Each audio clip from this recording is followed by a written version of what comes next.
Welcome back to Wellness Maintenance Required. Healthcare has gotten complicated. One person tells you to stretch, another says don't. Someone blames your gut, someone else blames your hormones, or maybe it's just stress. It's no surprise so many people feel stuck. I'm your host, Summer, doctor of physical therapy and integrative wellness consultant. And today I'm joined by Dr. Bryan Deloney, chiropractor and functional medicine provider. And we're connecting some of those dots for you. We're talking peptides, chronic pain, and why treating the symptom isn't always the same as solving the problem. Because sometimes the answer isn't wrong, it's just incomplete. So let's get into it. Tell us a little bit about you, Dr. Bryan. Well, first of all, thank you for having me on the podcast. I really appreciate it. And really just honored to be here and to be able to have these conversations because I love talking about this stuff. Um, I'm Dr. Bryan Deloney. So I am a chiropractor and a functional health practitioner. Functional medicine is primary focus. I have a master's in human nutrition, functional medicine, and I've been doing this for probably about um, 15 years or so, working with patients. And my goal has always been just trying to help deliver the truth of how your body's designed, how God has designed the body to heal and function and to support it. Because, we do so many things. And there's not to say medications they're not bad, but I think, they're designed to stop you from dying and they're not designed to help you get healthy all the time. And we're using them incorrectly. So we just try to really help people understand how can they take control of their health so that they can then create health long term and just have less fear in your life. Because when you know how your body works, know what to give it, you have a lot more control over the disease, especially chronic disease process that occurs. And it's not like it's not like a death sentence it's just a lack of knowledge, I think, for most people. Exactly. And, medications can add a whole other slew of side effects sometimes. And similarly, it's just trying to educate people around some of the more natural, organic ways that they can even tend to themselves or, add Yeah. some extra coal to the fire towards healing, right? Yeah, 100%. And that's the thing, and I think that because I see this all the times with my patients is, we think that we're doing good things, but we just don't realize how much things have actually changed over the past, 50, 60 years of food. And though a cheeseburger looks like a cheeseburger, but oh my gosh, how it got to be a cheeseburger today versus how they just basically had a cow and, ground up the meat and then cooked it. And, Yeah. it was a much simpler, straightforward sort of less human interference in a sense. And those changes alter then our body's ability to, manage, break it down, get access to the nutrients, or some of them don't even have nutrient value in them. And then you look at the environmental toxins and all those types of things that are also used to, make it easier to grow that food. So you have Roundup ready crops that are using glyphosates and things that are killing your microbiome or the weirdest, I'm sorry, when I started talking about this stuff, I just started thinking about all these different things. But There's so much. There's so there much. really is things you wouldn't think about, the Yeah. pesticides. Some of them that they spray on these plants are designed to block something called a B vitamin called thiamine, and so it breaks down because thiamine's critical for all life to function, and we don't realize that. So these pesticides then block the bacteria's ability to access thiamine, so then it can't kill the plant, but then we go and we eat that. And then now we've killed the bacteria in our body because now it can't process thiamine either. But then also a byproduct of soluble fiber, for instance, in our gut when you eat that food is thiamine. So now we aren't getting B vitamin, B1 in essence, and then we're having these weird side effects. And there's some people that genetically don't even access or convert B1 very well. Right. So I had these patients the other day, and it was crazy. They had a thiamine deficiency. And sorry, I'm going way off here, but they had this. It's just so weird because something you wouldn't think about. Yeah. They had the one guy had they both had dyslexia, so they couldn't read for many years. And then all of a sudden, they started actually doing sub-Q injections of thiamine, and Huh. they could read. Like, it was just like their brain wasn't getting access to these nutrients, and in their microbiome, like, it just because they were already genetically predisposed to be weaker at it, and then they eat these foods that also kill the microbiome, and then you try to do probiotics and you try to restore these things, but it takes a bit of effort. And so then for them doing like a sub q, because you take if you take oral thiamine, a lot of people don't realize, you might think, oh well, I just take it as a vitamin.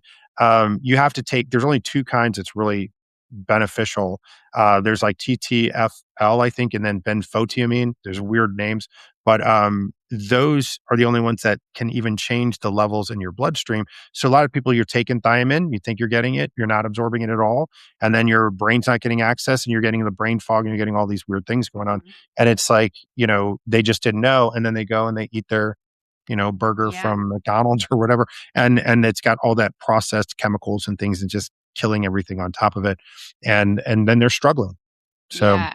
I mean, and that's something, as a PT, we used to have people come in from other professions and give in services and whatnot. And we had somebody come in from the nutrition dietitian world at some point years ago. And they were talking about kind of this exact thing about how everything that they test for is people's ability to absorb certain nutrients, certain things. And they were explaining how different people have different deficiencies. Some may be yep, genetic, some may be more environmental or lifestyle. But yep, ultimately, even if you do have a genetic deficiency, as long as you're able to replenish in the way that your body needs to take that molecule in, whether it be intravenously, subcutaneously, taking a vitamin or an IV yep, or something like that, right? So mhm, it just, you can rebalance yourself essentially. You don't have to carry that deficit with you yeah. for the rest of your life and live with all of those symptoms. Yeah, just like you said, like, I mean, even if you have a genetic predisposition, Right. it does not mean that you have that thing. And we do genetic testing with people all the time. And just because you have those genes, it's basically like, people say you have a loaded gun, but you're not pulling the trigger. Your environment then can pull the trigger on it. And, when you look at like the conversions, the nutrient conversions, the inflammation propensities, stuff like that from the genetics. You didn't have the genes we have today are the same that people had 500 years ago. So we Yeah. didn't over the past 50 years start having major gene mutations, but the from the medical standpoint, at least it used to be, they would try to convince you that, oh well, your genes are just so different, and you have heart disease in your family. But this wasn't there 50, 60, 70 Yeah. years ago. Food was just more natural. We didn't have Yeah. processed, we didn't have Or we the didn't have environmental toxins as much with industrialization, all of uh, that. yeah, we didn't have microplastics in everything Yeah. that we do and stuff. And so these things didn't exist. And so those are the things that are weakening because the genes don't also like exist in isolation. So you have one gene that doesn't convert well, but it as long as that can be okay if you're getting the nutrients over here, and they kind of can support and help each other. But if you're not if you're nutrient devoid in your environment, in the sense in your foods, and then you're also subjecting yourself to these environmental toxins and things, and then on top of it, you have the propensity to not be able to convert or absorb. You're just kind of getting wrecked. And I actually know all of these things just because these are all problems that I have. And Yes. yeah, so when I talk to people, I have a family history, basically a genetic history of having all these different problems, and so I don't have like the symptoms that I used to have. Like I used to have anxiety and panic attacks. I used to have high blood pressure. I used to have really bad gut issues. And the crazy thing is, as like a kid, like I had really bad like constipation and things, but I didn't know it was really bad because I didn't. I've only had my own body to experience, and I don't talk about this as a kid with like all these people. Of So I course. just think that that's just normal. And then Yeah. come to find out, it's not normal, and not until I got older and really started going to school and learning about what normal function actually looks like, I was like, wow, my body's really not functioning normally. Yeah. And so then I started doing a lot of applying these things to myself. And, Yeah. so I It's crazy. Like I feel so much better when I think back to like how I'm 50 now and how I felt when I was 25.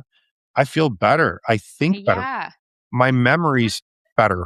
Like That's it's the key crazy. too. It's like so many people don't realize that they could be doing so much better or feeling so much better because they've just gotten accustomed to, well, this is just me.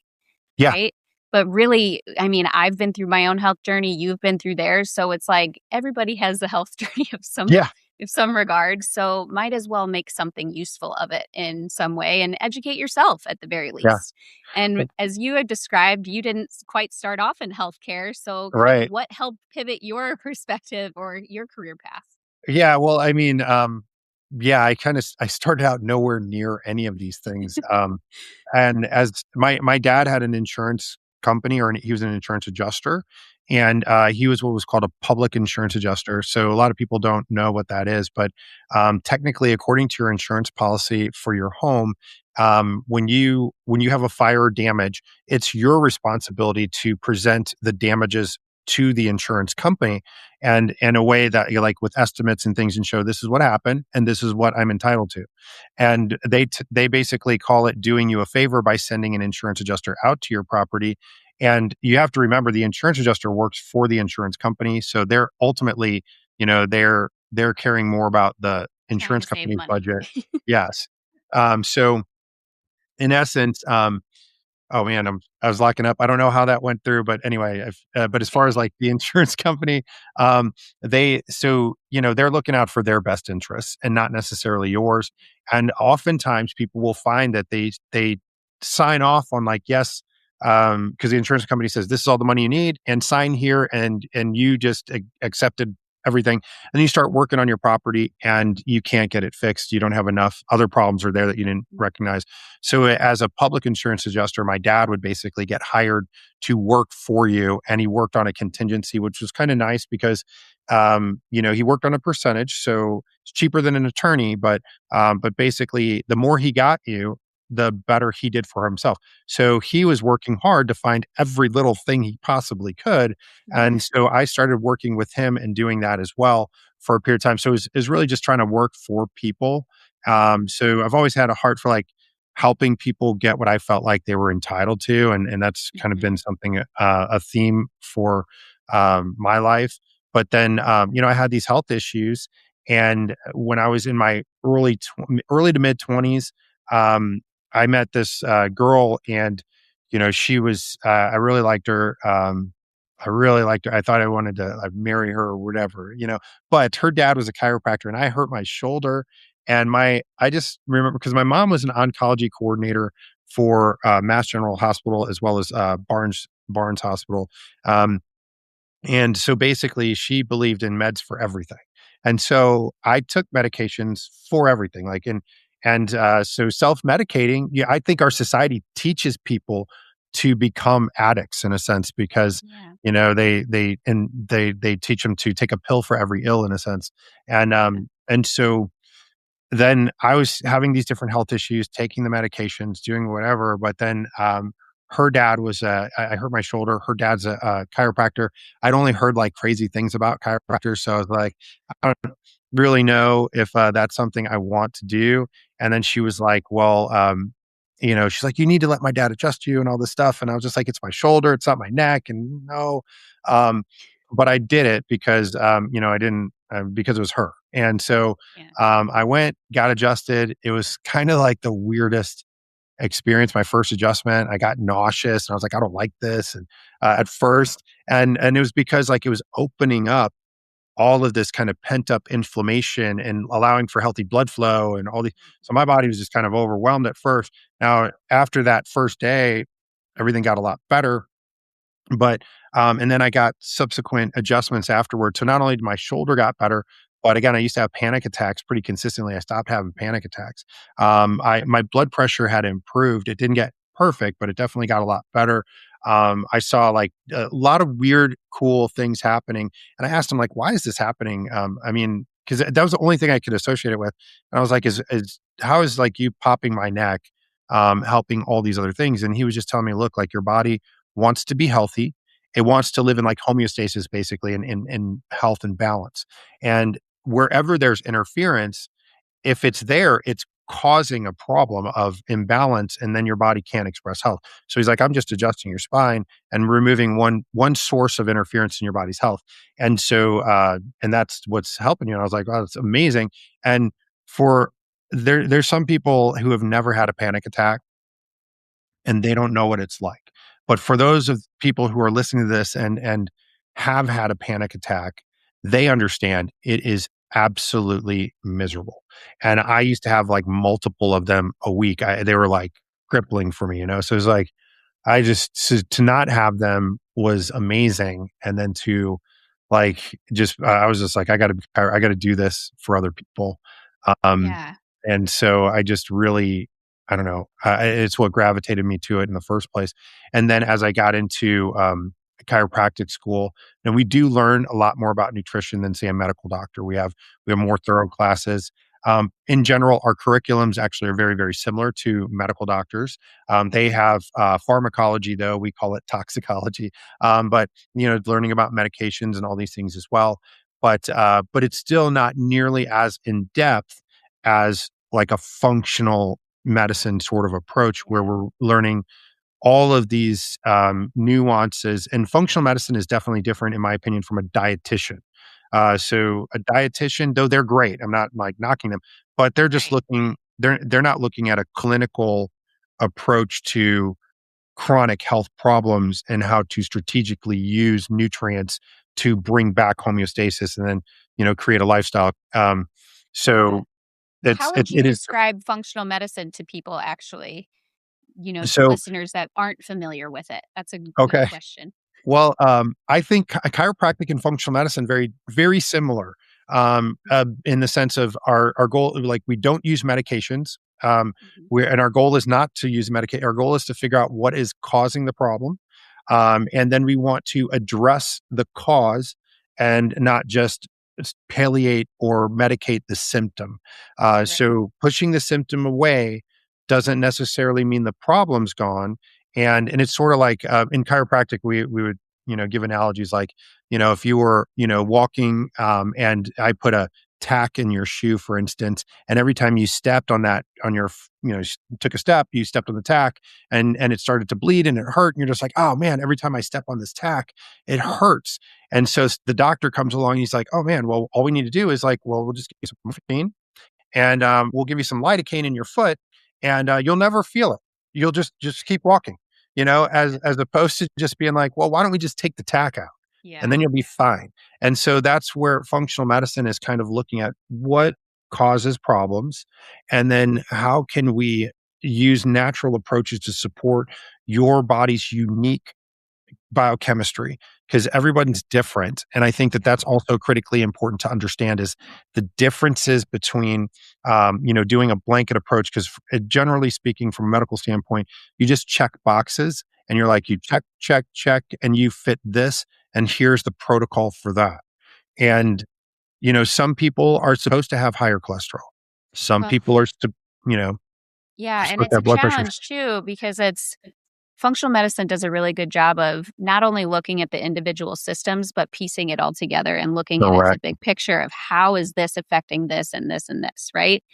Versus traditional healthcare is you have to go to this specialist. And if they give you Yeah. a maybe or a no, then you're still searching or you give up, Yeah. right? And then, I mean, in my mold toxicity journey, I went through 7 or 8 different Yeah. specialists before I found functional medicine.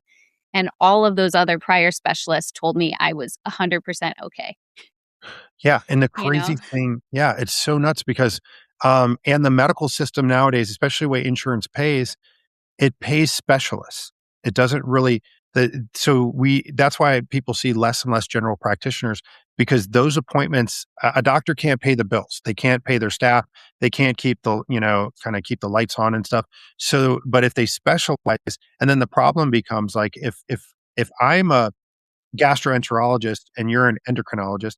So like I'm going to think it's your gut, you're going to think your thyroid, and like Exactly. so yeah, and it's just like, if I'm a hammer, everything looks like a nail. So Yes. um when so I look at like functional medicine is more of the traditional doctor from back in the 40s, when the doctor Right. used to show up at your house and be like, "Oh, what's going on? Oh, you're not getting enough sunlight. You need to eat more of Yeah. the chicken noodle soup. You need more hydration." Like simple, basic things that, we have more historical evidence to support a lot of these traditional approaches that we do with people. And then, and then we see innovations occurring all the time as well.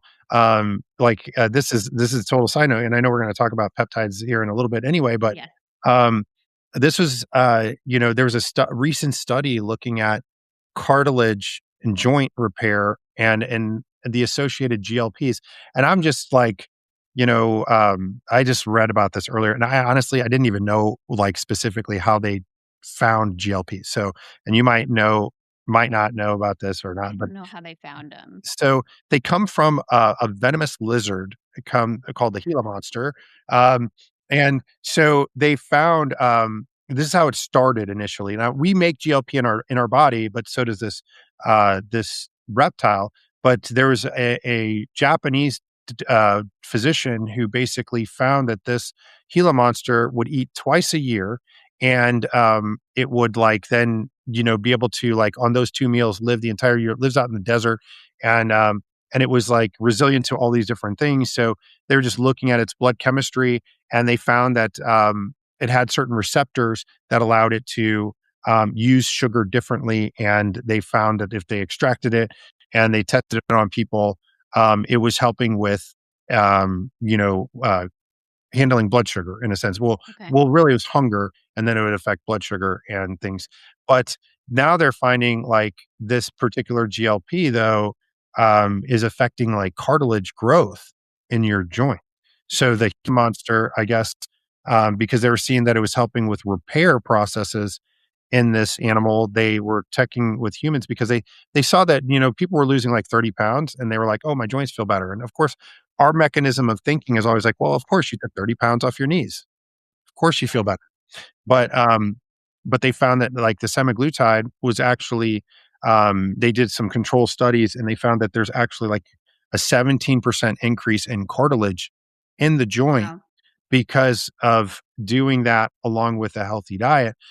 So yeah, I'm not like a super fan of the GLPs, but we do a lot of things to Yeah. regenerate the tissues. And I think strategically using it and properly, because the problem comes like if you don't get the right nutrients in, it can cause a whole slew of other problems. Yeah. But if you eat properly with them, it can be awesome. So Yeah. yeah. Oh, go ahead. So, with peptides too, I mean, we can jump right into it. And semaglutide was one that I mentioned I was on at the end of my mold detox journey. Yeah. And, I've had many clients take GLP-1s and they've done fantastically well. But I had the worst time symptomatically in terms of the amount of fatigue I felt. I was Yeah. locking my clinic door and taking naps in between clients. And then the nausea was so extreme that I couldn't even eat or let alone drink water for a Uh, while. Right. And so it's, talking about peptides, some people, there might be some indications to look out for. So who are they yeah. not for? Well, first of all, if you have any thyroid issues already, it's not recommended. Yeah. Well, So, I guess that was from some of the mold stuff too. Yeah. um, and so one of the things, with the thyroid, um, if you have a family history or you have any kind of tumors or cysts or anything on your thyroid, they just generally don't recommend because supposedly it can affect tumor growth and stuff. But Mhm. otherwise, then you're just looking at, some people, and you might be one of these people that doesn't absorb or like convert nutrients very efficiently. And then you're like, so you need to be taking like really high quality multivitamin with pre-converted B vitamins, and make sure you're getting like something like choline, trimethylglycine, maybe some NAC or stuff just to help with the detoxing process because you already got the mold issues and things that you were like working with. But you would just want to really make sure you're getting those nutrients in that are going to support cellular energetics. Because basically the GLPs are just like making you not eat. Yeah. And so you're going to be then feeding off of your own body, and that's fatiguing. Yes. And so yeah, then you just gotta like if you get the right nutrients in, you can you could probably have felt, potentially have felt like a whole lot better. Yeah. And So, then another thing that I like to warn people about or talk to people about is peptides are just everywhere right now, right? yeah. And scares me. I've had not so many, but I've had a few clients come in to a PT appointment and they have gotten some form of peptide from somebody at their gym that they are now self-injecting Mhm. into their body somewhere, somewhere.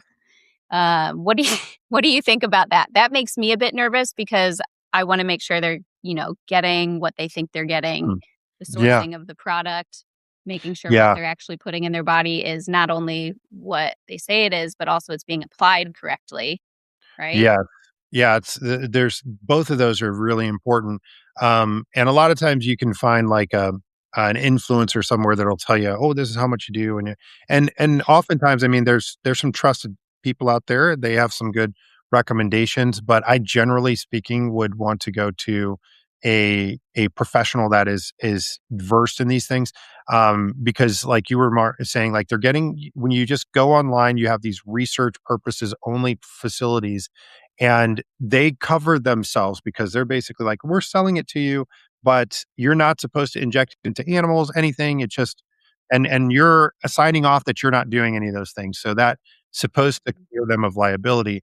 But the other problem is like a lot of these things come out of China. You don't know what's in there. And they give you these what are called COAs. So I know there's some people who are probably like, oh man, I looked at the COA, which is a certificate of authenticity. Yeah, when it comes to like that gray market or the research purposes only sort of scenario, you really don't know when you look at those certifications of authenticity, because they'll be like, oh, 98%, 99.5%, but whatever that point 0.5 is that isn't there, and you don't even know if it's actually just a fabrication of a certification or not. Yeah. So the peptides we provide are from like 503A or 503B, government regulated basically pharmacies, compounding pharmacies. So therefore, we know that they're regulated at least to test the quality and the sourcing of the materials.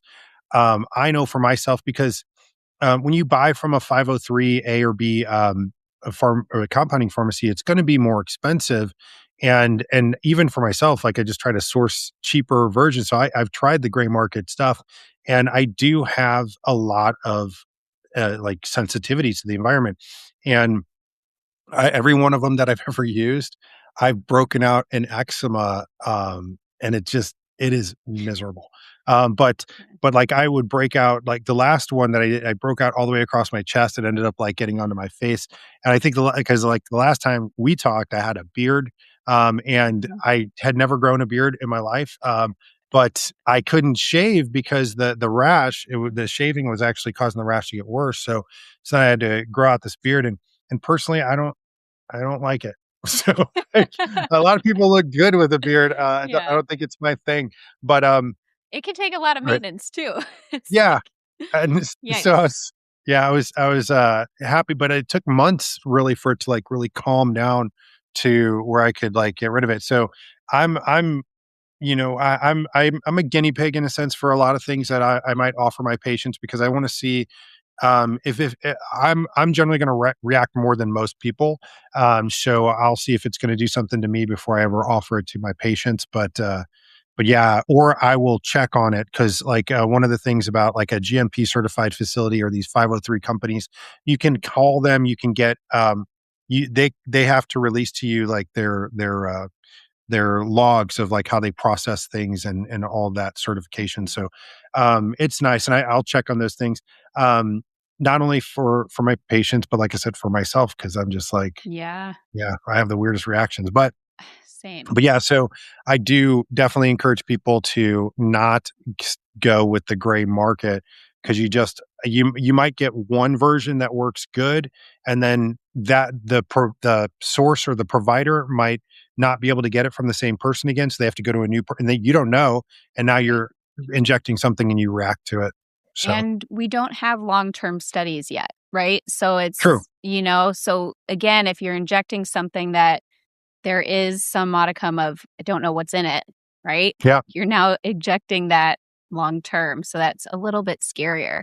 Now, I also understand the FDA this week and over the last few days, they've been going through the gamut of supposedly approving, I think, roughly 7 more peptides for Mhm. compounding pharmacy purposes.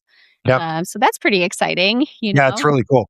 Um, and I'm excited about that because, well, the crazy thing is these things used to be okay, and and then the pharmaceutical companies are basically the ones who pull it pull it away, and because ultimately they want to just go through the steps and make it a drug.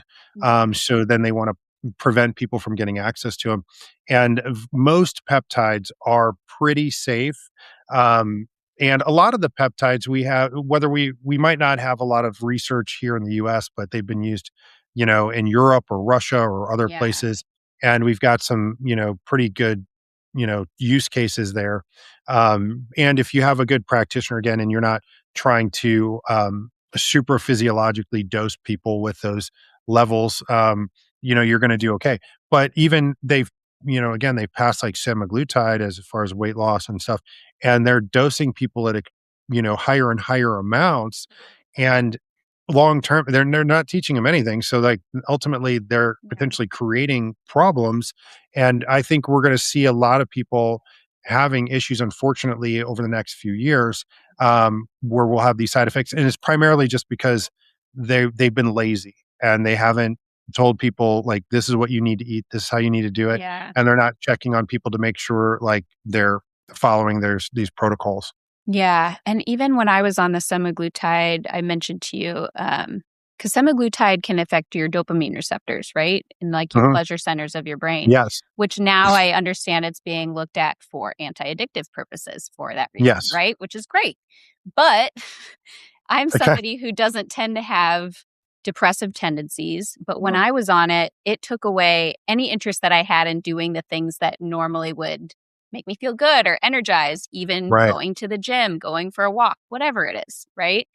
Yeah. So that's something that I was big on talking to my clients about anytime they would mention, "Hey, I'm going to go to my doctor and talk about getting this GLP-1," especially if it was somebody that does have anxiety or depression or something along those lines. I always warn them, and they always came back and thanked me afterwards. But my question is, why isn't the doctor describing this to them? It's Right. like, again, it's giving people all of the facts, making sure people know kind of what's what to start with and what could be potential side effects and what is a because basically for those clients, it's they thanked me and they said just the fact of knowing that that is likely what's contributing versus them Yeah. actually being more depressed helped a lot, right?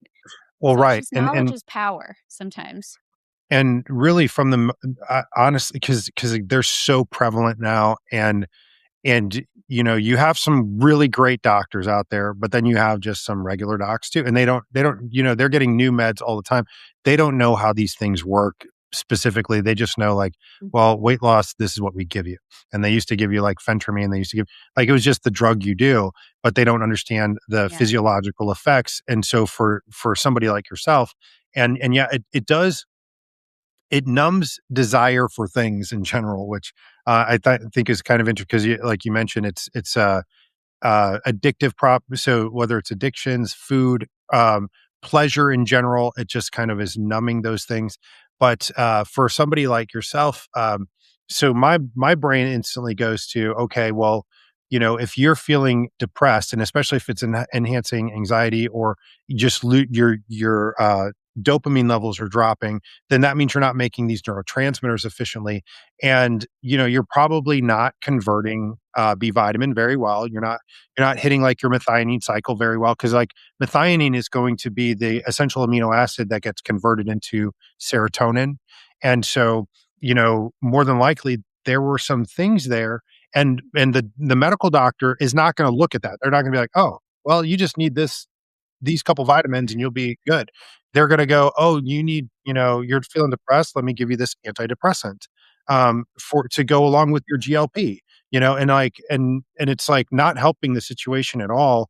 And people end up, going to feel worse and then have more metabolic dysfunction, because the poor energy and the feeling bad and the lack of desire to do other things in life is also just a sign that well, your body just doesn't have what it needs to feel good.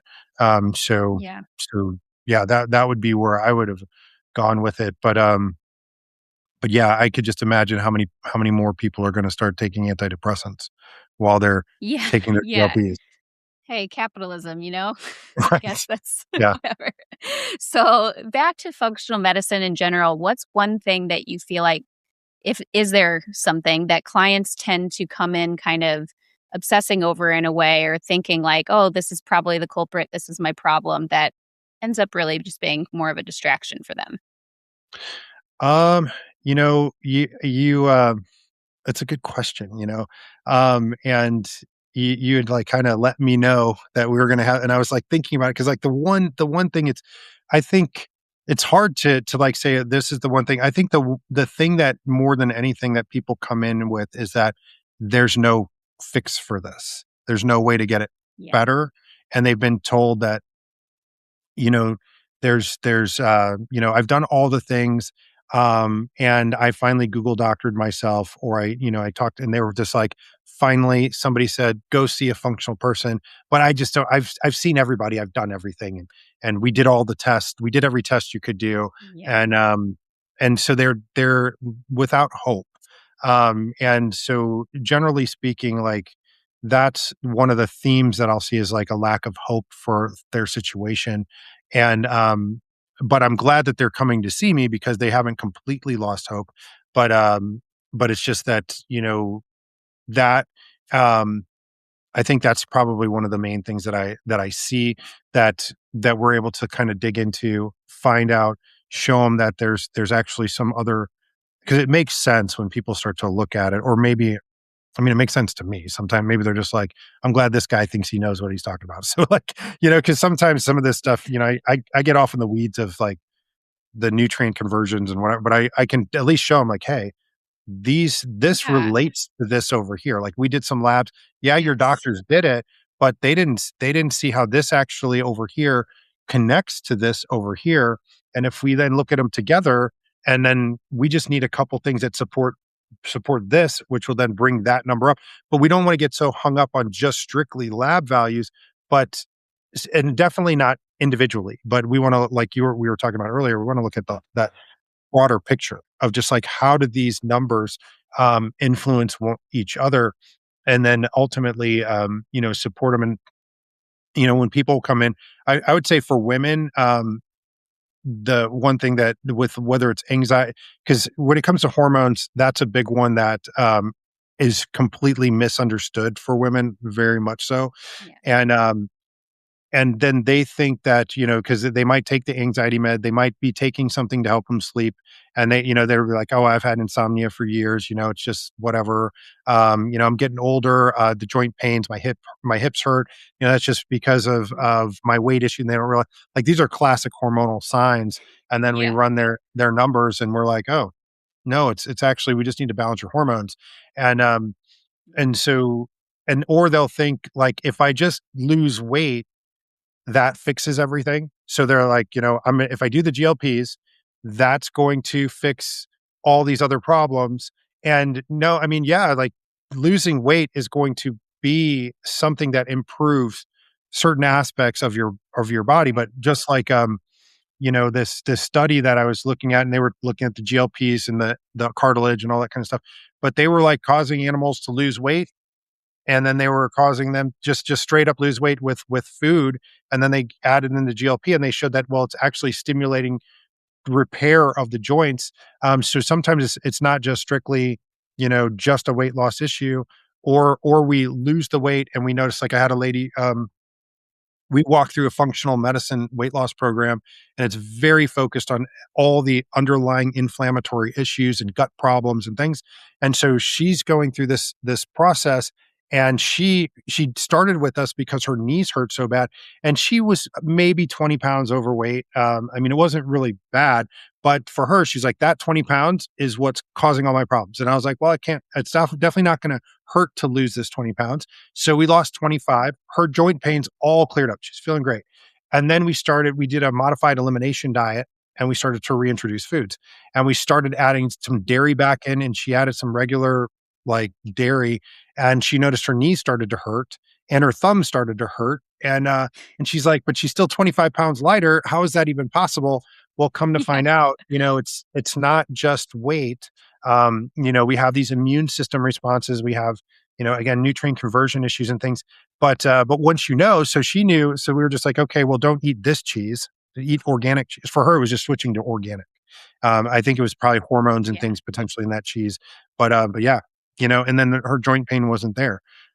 So yeah, I Yeah. think it's Speaking of organic, actually, I have a question about organics because this is something that people ask me, but the nutrition is not my realm necessarily. I know the basics, and I know sure. more of the specifics for me and my diet and my needs, right?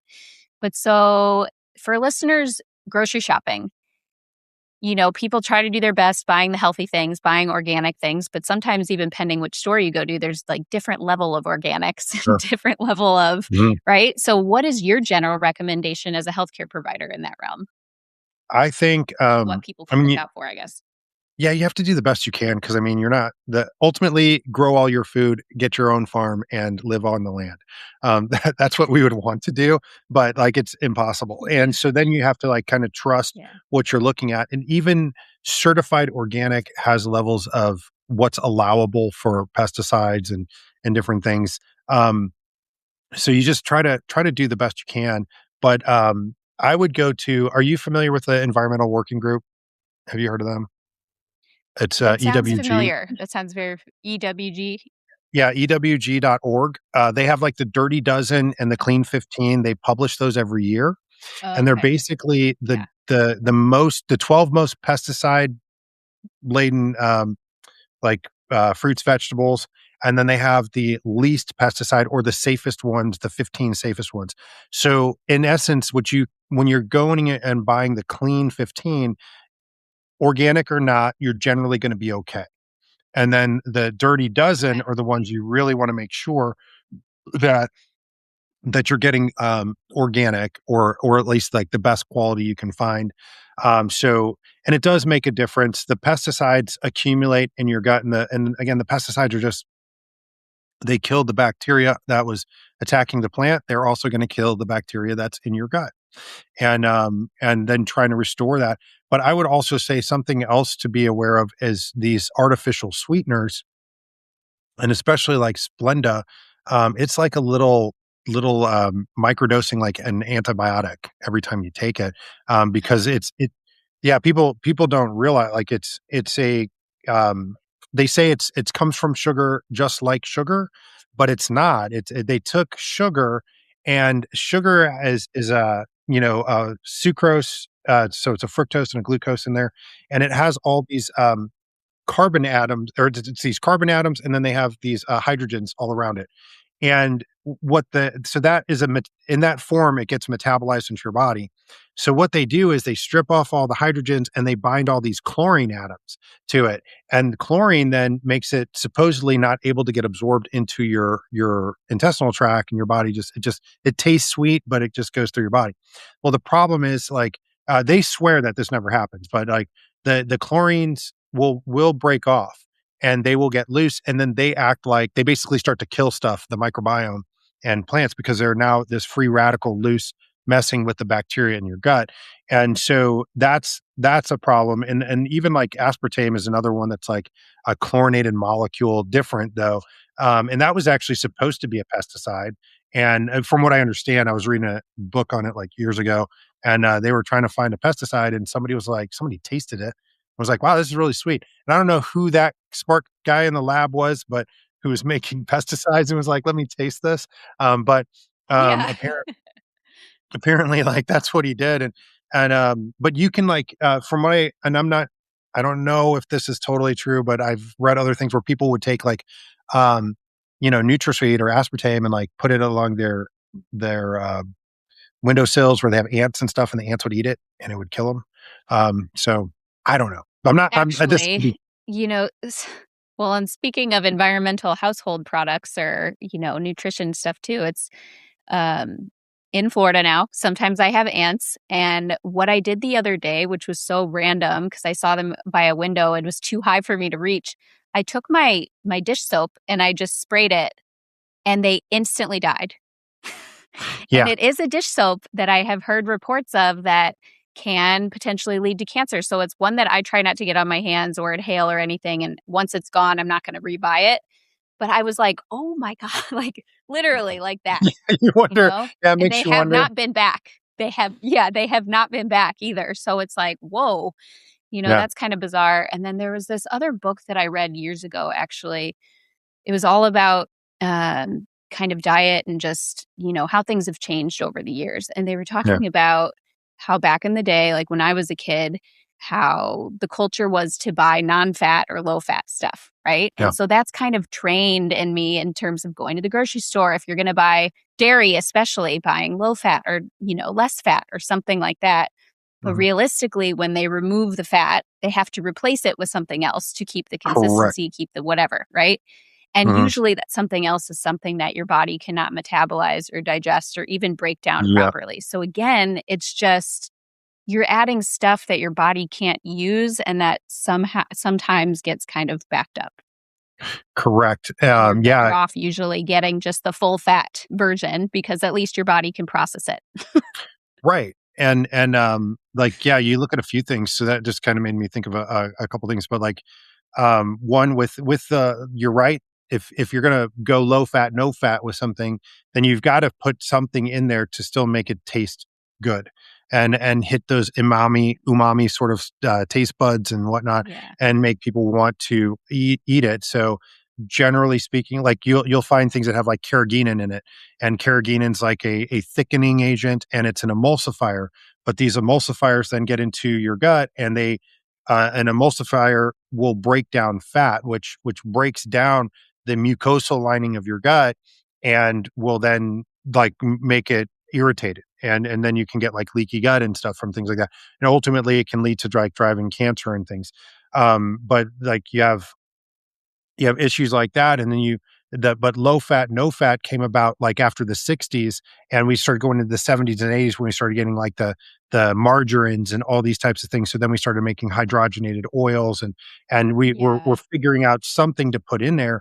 And it's kind of interesting because back in the 50s and 60s, they used to do something called the rice diet, and the rice diet was actually a high carb, low fat diet that they would feed to people with diabetes and kidney failure, and it would turn it around. It was crazy. So like, but we found basically that if you do like we have these cultures all over the world where they have a low fat diet, but they have a lot of plants, a lot of carbs, a lot of and they might have some good proteins and stuff, but fat is not a major part of it. And they don't have diabetes, they don't have cardiovascular issues, they don't have blood pressure problems or kidney related issues. And so when we started doing that in the US and people were drinking, like you could drink all the juice you wanted, you could have all the rice you want, but you would have 10 grams of saturated fat or less throughout the day, and it would turn around insulin resistance. And so, but we went from that to then thinking, okay, well now it's the fat. So we pulled out all the fat and everything, but we substituted it with plastic fat basically, or vegetable oils, seed oils, and all these other inflammatory oils, and it threw off the ratios more than anything of our omega sixes. So let's address the elephant in the room because PTs and chiropractors have always had this stereotype of being kind of anti each other. So where do you think that even came from? I think it's at least from when I was in school, at least it was kind of like, well, PTs are doing what chiropractor or saying they do what chiropractors do. And I feel like, it's vice versa. Maybe you guys think that we're trying to be PTs and some of the things that we do in our office and the therapies and things. And in my office, like I love PTs. Like I have no problem with them. They address muscular imbalances and do things that we don't do. And we're not even set up to really have the space to run people through certain workouts and exercises and things. We might give them some home things, show them how to do them, but having a PT working in accordance with what we're trying to address the joint mechanics. And, I feel like PTs are trying to address the muscular imbalances that are also uh, fixated on the joint imbalance. But if we have like Yeah. a joint that's misaligned, and then we're only going after the muscles, then we got to align the joint. And then and we can't just align the joint and then forget about the muscles. So, we kind Exactly. of, Exactly. it's so I think the two of us together are actually a really powerful team, but you have, some people that I think they feel like there's only a limited number of people in the world that need help. And I feel like everybody who has a spine or has joints in their body needs a Yes. PT and a chiropractor, and Yeah, we which can is definitely work literally together. everybody. Exactly. Yeah, exactly. And I've been to a chiropractor in the past for my own health stuff, especially actually when I was going through the mold stuff. With my hormonal cycle, let's say, I was getting a lot of migraines, tension, especially jaw tension. And my chiropractor helped me a ton, and Yeah. she actually did a lot of soft tissue work too. And so Yeah. some chiropractors offices, they'll have you work with a massage therapist for some soft tissue work, or some they'll actually do it themselves. And I agree. I feel like the combination of the two is Yeah. really powerful, because ultimately what holds your bones in place? Your muscles and your soft tissues, right? So you Right. really do have to address both sides of the spectrum in Yes. order for things to hold, you know? Yeah. And I had a guy who came in, and he's really into, it's a fascial sort of release technique. I can't remember what he called it, but he would go.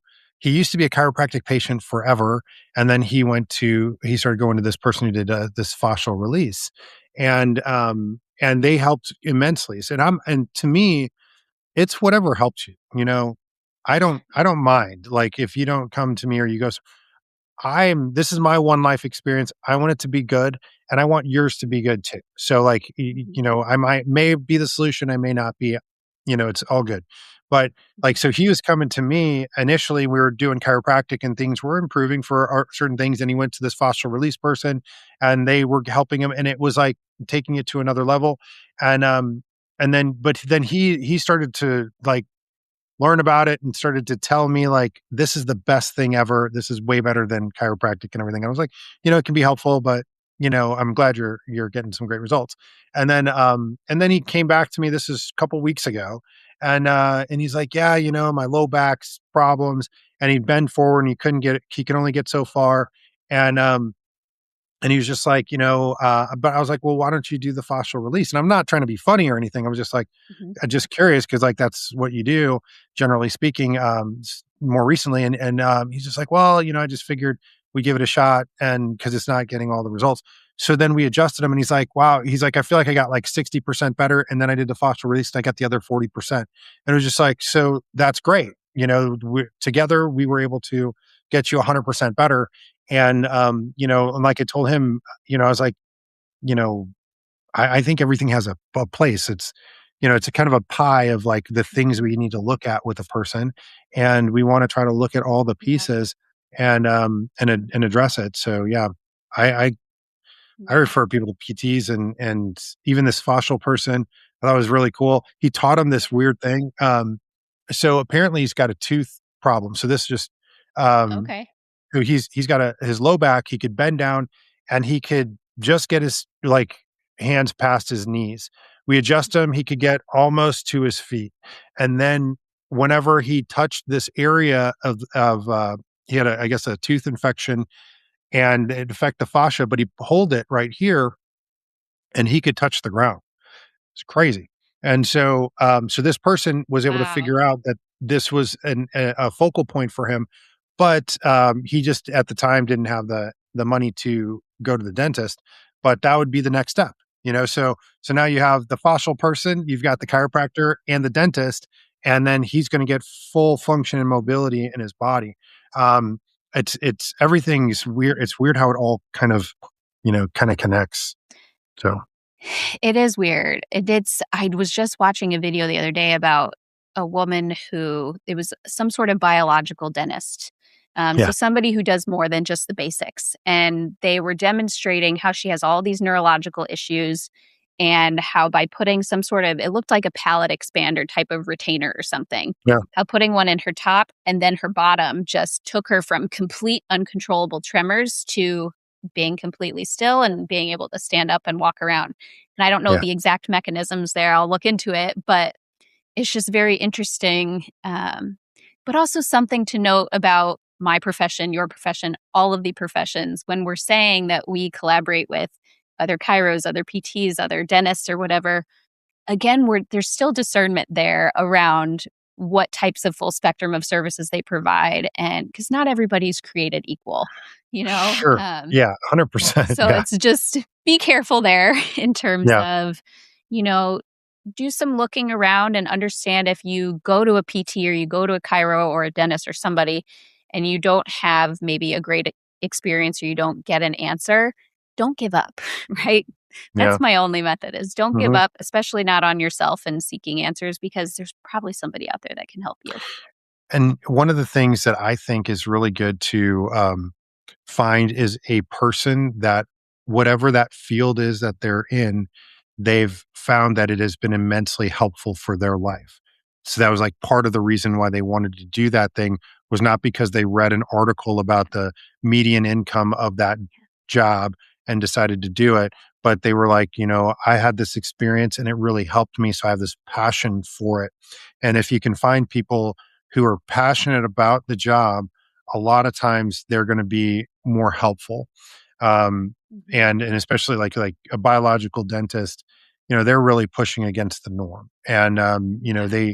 so they're going to have a reason oftentimes for why they do that. And it's usually not because they love to completely explain to people how, putting in a bracer in the roof of your mouth is gonna change the entire neurological response in your body. Like, it's a hard conversation. So where they would rather just be like, "Oh, let me just pull your teeth," so type of thing.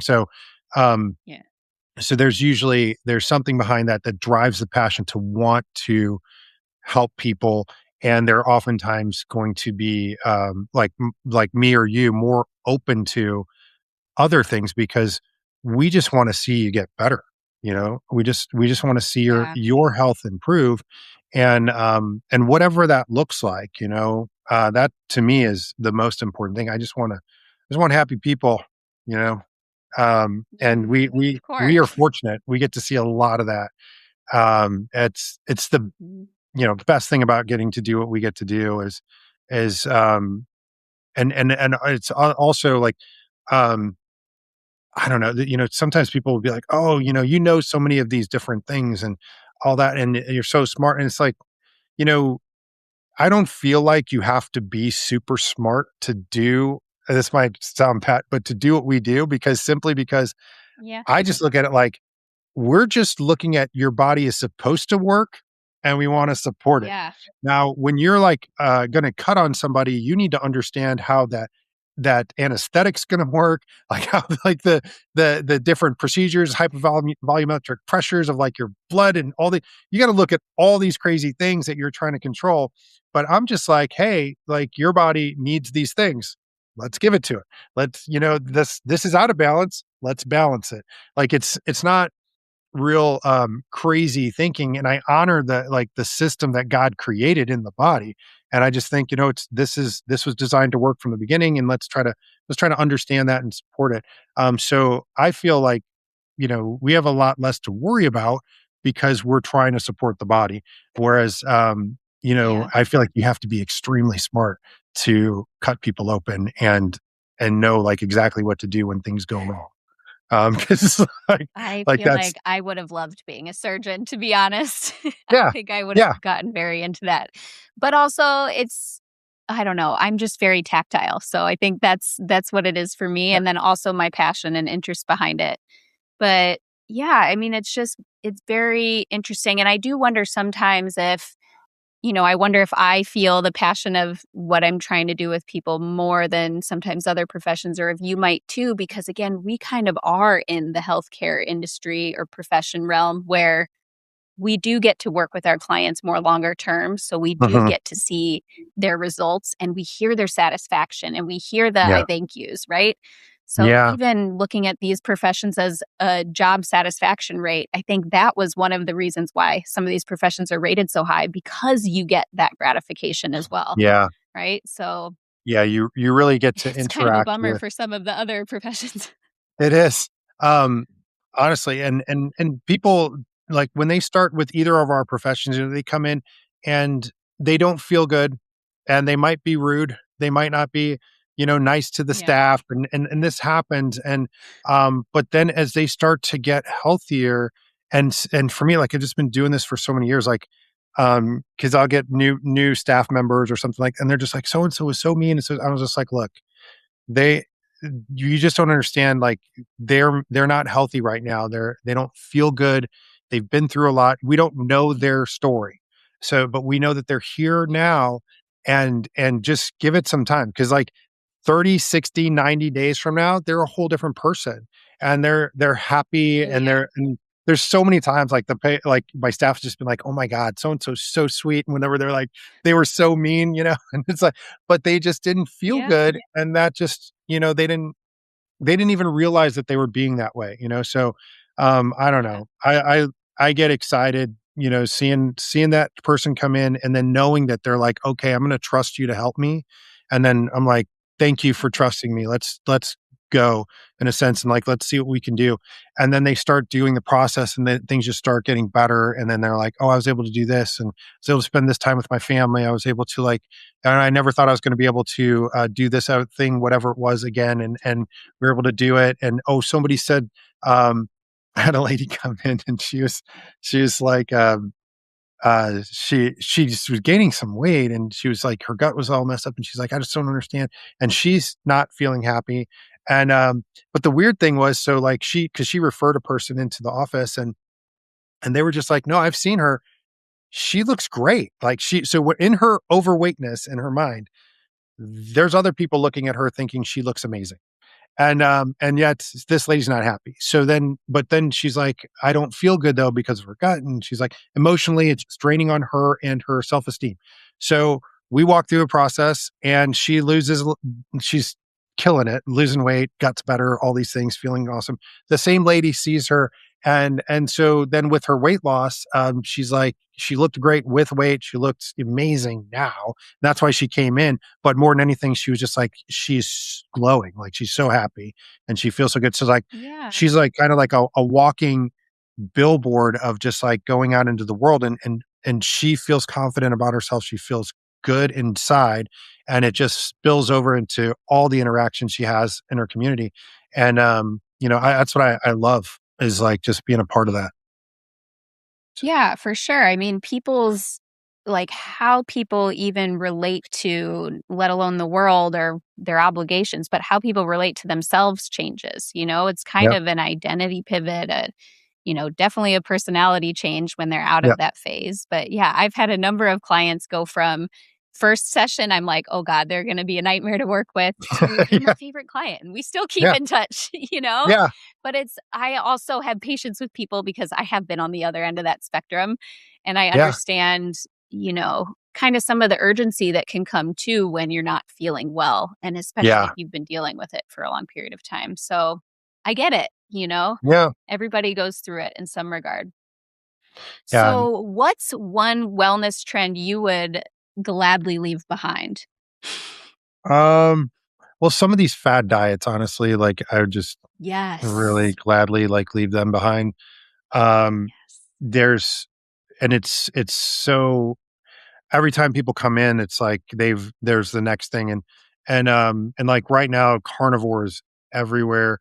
And I mean, you're gonna find benefit from different diets. Like they all have something. But, carnivore is one where, yes, you're gonna reduce gut inflammation because, well, you're not eating anything to irritate your gut, unless, ideally, you're eating organic, like, meats. Now, if you're not eating grass-fed, you're eating more commercial raised meats, you can still drive some inflammation in your gut. But I mean, you're limiting your exposure to things, so it can be helpful. But then again, long term, it's not sustainable. Like I don't know anybody that's just going to eat Yeah. meat all the time. Well, I actually do. I know one guy, and he's a coach, and so and and and so Luke, like he teaches other people, he coaches. So he's got all this image. And I imagine there's times where he goes out and eats chocolate cake and nobody knows. But like, Yeah. but he tells me like, no, he's like, it's all meat all the time.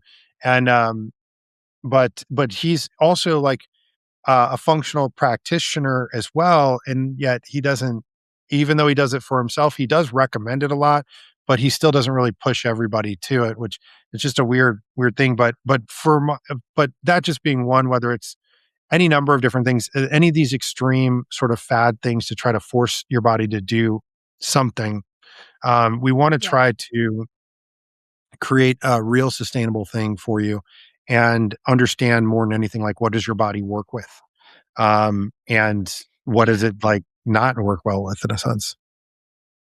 Right. Yeah, well, and everything isn't for everybody. And again, this goes back to kind of where Yeah. we started with even the nutrition and what your body can and cannot absorb differs for everybody and the Right. methods. So it's, the same restrictive diet is not going to be or have the same effect for every single person. So it's just a bit challenging in that regard with these trends and these fads that come out. And, I get duped by them sometimes too. And I kind of want to get my toes in the water. But so then what is something that you feel people waste way too much money on? Well, the same thing. So fad diets, like, There you you know, go. That's fair. um, yeah. So, they, again, they waste a lot of money and then they cause more metabolic disruption. And then they're chasing, Yeah. basically good money after bad. But, between that and then having like, um, unfortunately, I feel like people spend a lot of money like with pain issues. They just don't know, but they go to their medical doctor and they're getting, cortisone shots or different things, or they're doing whatever their insurance will pay for. And unfortunately, that's a problem because doctors also will do what your insurance pays for and not necessarily what's good for you.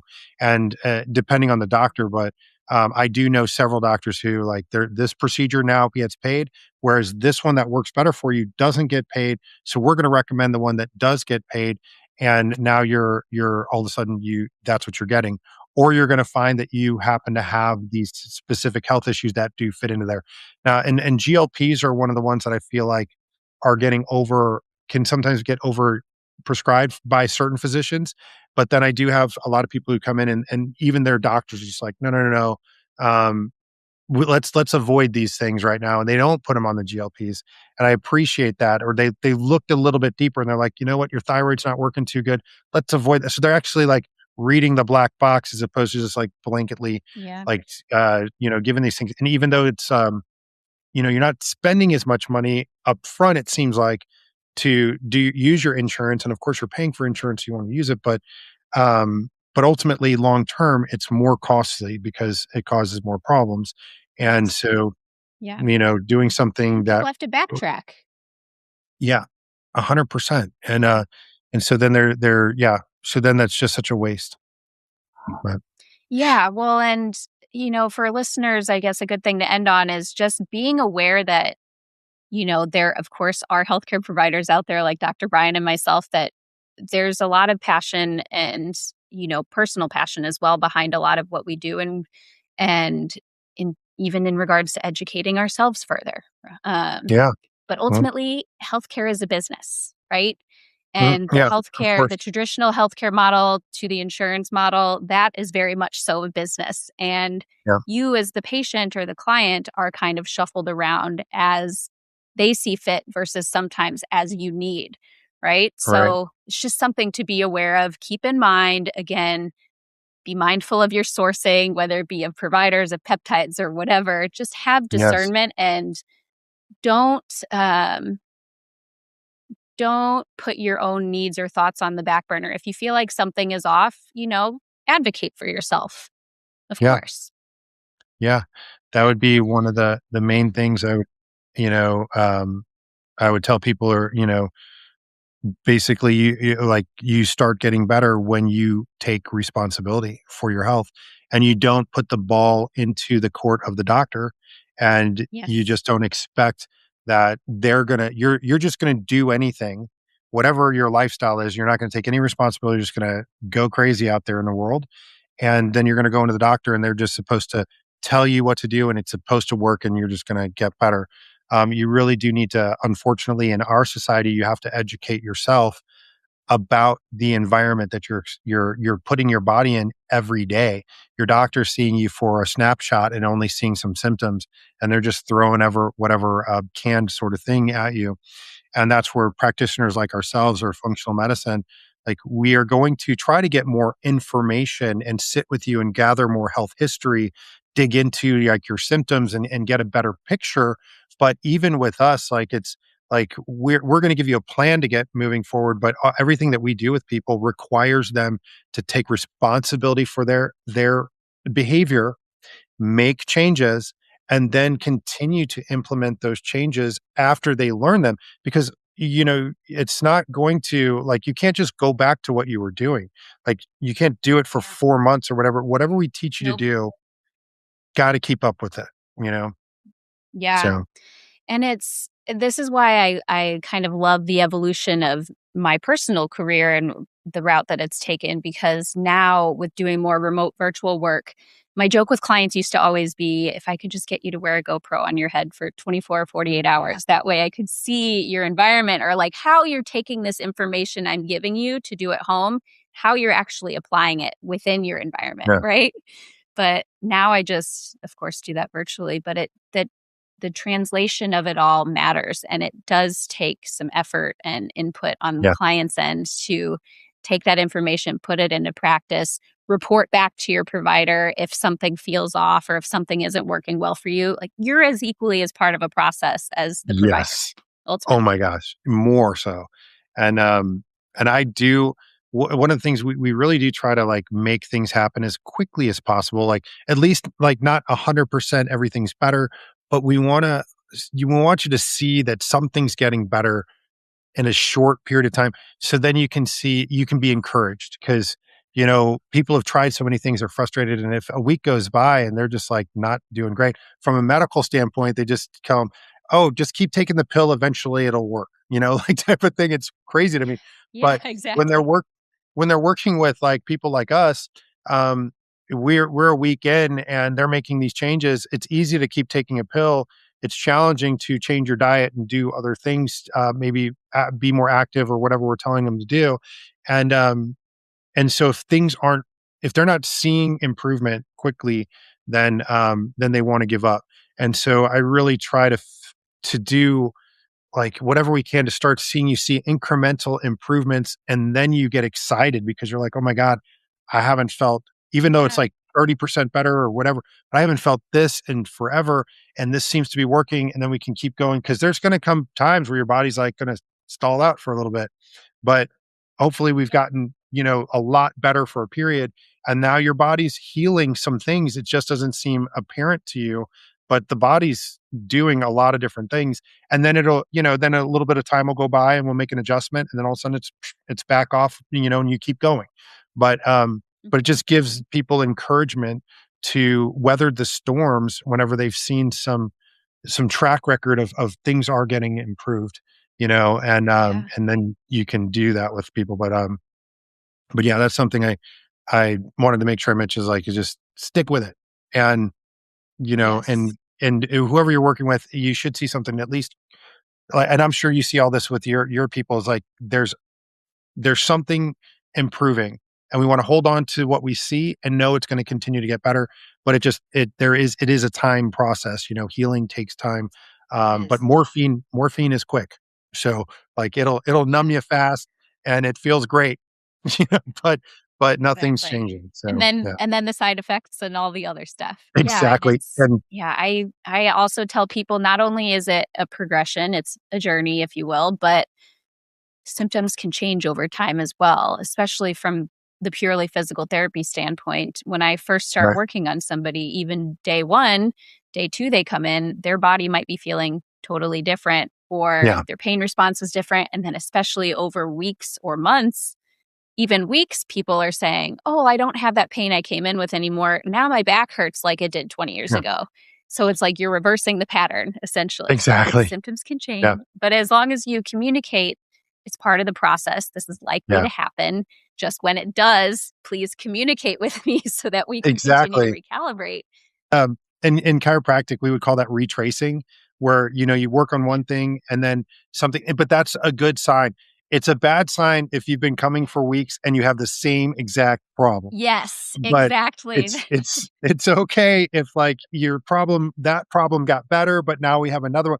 Yeah, it's your body is retracing through and just like kind of healing its way up. And eventually, like you notice all of it's gone. But but yeah, that is definitely something we see too. And I just wanted to reiterate Getting what you're symptoms, saying. yeah, getting symptoms to change is just that is kind of the key there, right? Like you're making a Yeah. change of some regard. Yes. Um, Yeah. Wonderful. Changes are good. Yeah, Yeah. yes. Well, thank you so much for Dr. Bryan for talking with me today. We got through quite a Absolutely. few topics, but I feel like we could have many, many more. Well, Absolutely. seriously, There's thank still a you. lot. Yeah. Thank you so much for having Great. me. I've really enjoyed this, and I hope it's valuable for somebody. And I'm hoping that Yeah. people are going to do something that they didn't. They were maybe on the like teetering on whether or not to do it or not, and then they take that step, Mhm. and then we see some changes. So hopefully, you'll have some testimonials of people who've done some things Yeah. that they weren't sure if they were going to step into. They tried it and got better. If you've been chasing symptoms, maybe it's time to start chasing patterns instead. Sometimes the missing piece isn't another treatment, it's a different way of looking at the problem. So keep asking questions, stay curious. You and your health deserve that. That's all for today.